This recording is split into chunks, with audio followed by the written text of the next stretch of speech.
jurnal pertukaran aset dan pelepasan aset. Ya, saya baca, mohon diperhatikan.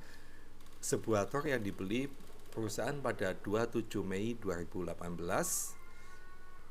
dengan harga 720 juta. Masa manfaatnya secara komersial adalah 10 tahun, secara fiskal adalah 8 tahun.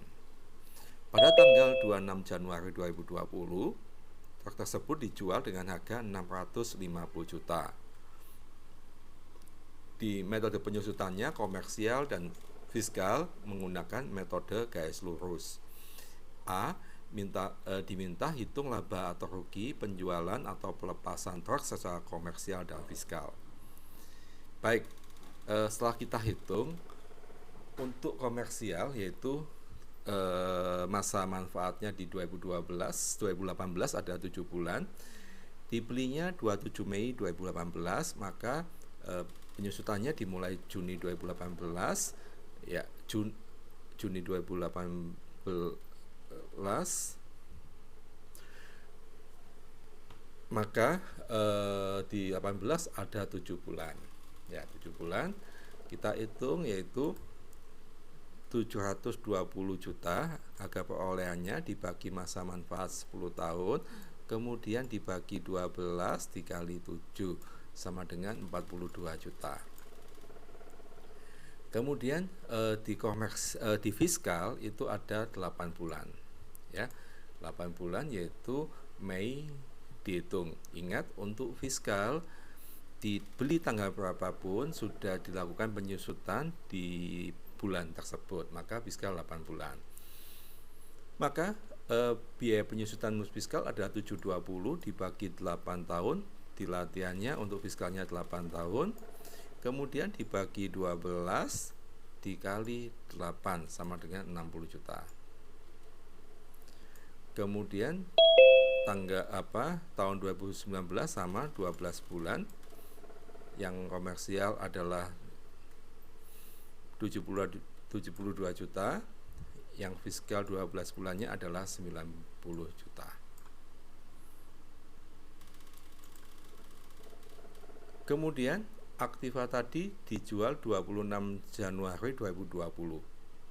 Maka di komersial di bulan Januari ada penyusutan karena penjualannya melebihi tanggal 15, maka 2020 penyusutannya 1 bulan, yaitu setelah dihitung 720 dibagi 10 tahun dibagi 12 dikali 1 sama dengan 6 juta.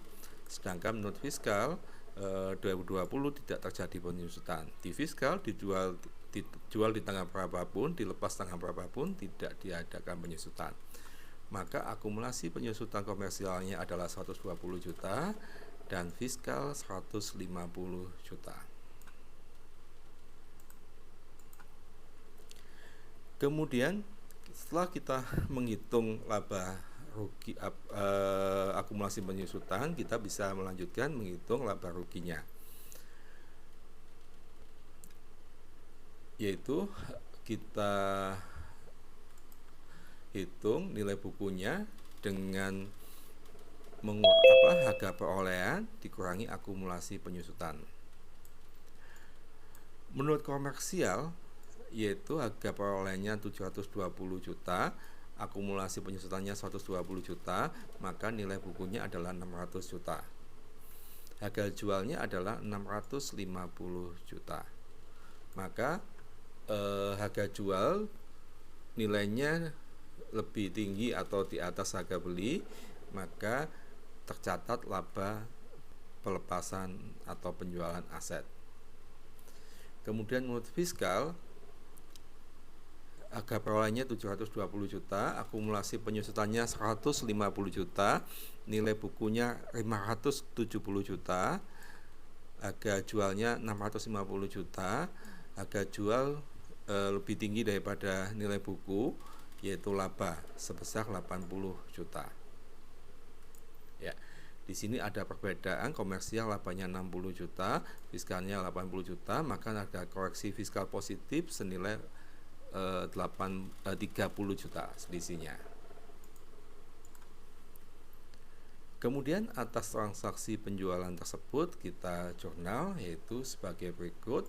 Yang pertama, kita mengenolkan kendaraan, yaitu mengkreditkannya senilai harga perolehannya 120 juta. Kemudian mengenolkan akumulasi penyusutannya, yaitu mendebitnya senilai 120 juta. Kemudian mencatat pajak keluarannya, yaitu kode 09, pelepasan aset yaitu 65 juta, yaitu harga jualnya dikali 10%, di tahun itu tarifnya adalah 10%. Kemudian mencatat laba penjualannya di sisi kredit sama 50 juta. Kemudian selisihnya adalah kas dan bank, yaitu 715 juta, atau total kredit dikurangi total debit, ya. Atau kalau kita tahu ini adalah harga jual 650 ditambah PPN yang dipungut 10%. Ya. Kemudian pada akhir tahun di SPT tahunan 2020 melakukan koreksi fiskal positif sebesar 30 juta. Baik, selanjut tanggal 30 nomor 2.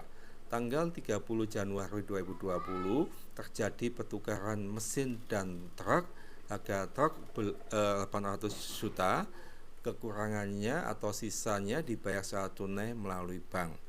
Diketahui mesin dibeli tanggal 5 Agustus 2016 dengan harga belinya pada waktu itu 1,2 M.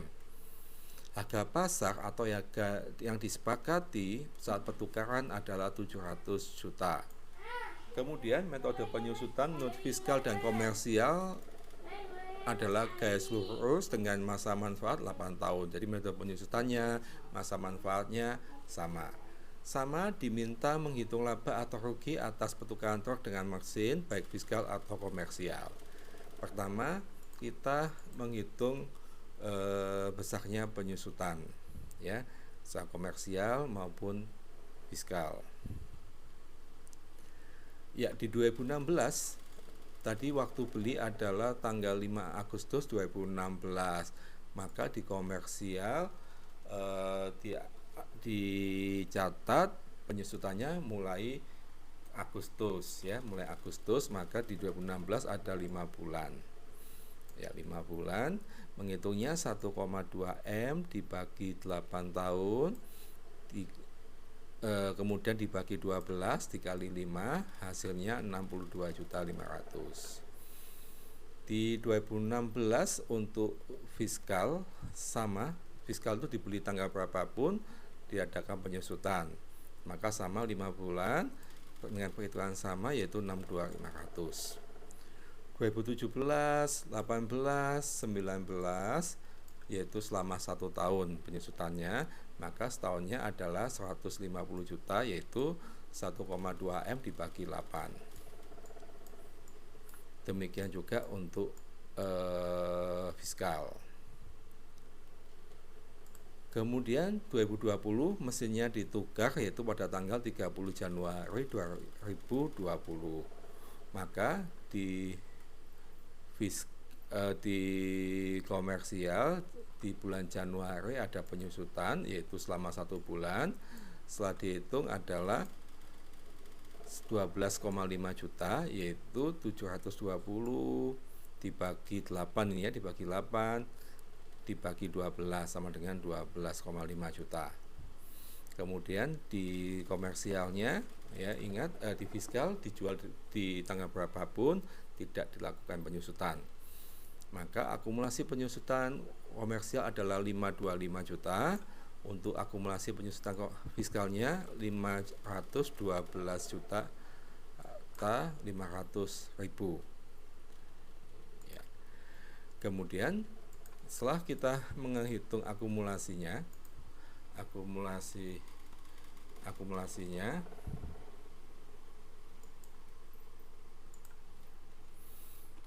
maka kita bisa menghitung laba atau rugi pertukaran. yaitu kita hitung harga perolehan diakumulasi penyusutan, ya, yaitu menurut komersial harga perolehannya 1,2, fiskal juga 1,2.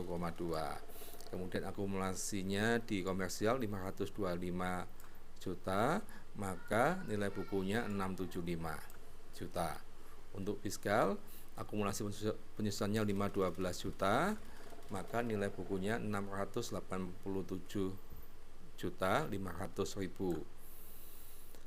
Kemudian dibandingkan dengan harga pasar, yaitu harga yang sepakati saat pertukaran, yaitu 700 juta. Maka untuk komersial mengakui laba pertukaran 25 juta, untuk fiskal mengakui laba pertukaran 12,5 juta.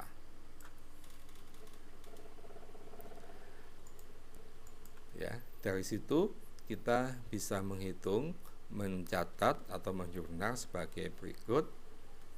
Yang pertama sama, yaitu mengenolkan aset lama berupa mesin dengan mengkreditkannya senilai 1,2 juta. Kemudian mengenolkan akumulasi penyusutan mesin di debit 525. Kemudian menjurnal pajak keluaran memungut PPN, yaitu kode 09 pasal 16D sebesar 10%-nya pada saat itu, yaitu 70 juta. Kemudian mencatat laba pertukaran skala komersial 35 juta. Kemudian mencatat aset baru yaitu 800 juta.